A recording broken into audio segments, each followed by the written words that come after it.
Los famosos y sus historias de fantasmas.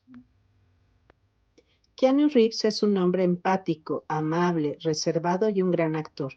Pero estas no son las únicas características que posee. Keanu es un sensitivo. Cuando tenía 7 años tuvo una experiencia paranormal, apenas se mudó a la ciudad de Nueva York con sus padres.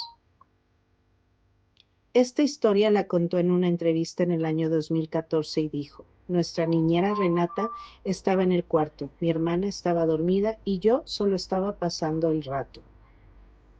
Había una puerta y de la nada, por ahí entró volando una chaqueta vacía. No tenía cuerpo ni piernas, solo estaba ahí y luego desapareció.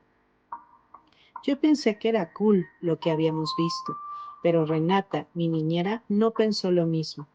Al tiempo, renunció.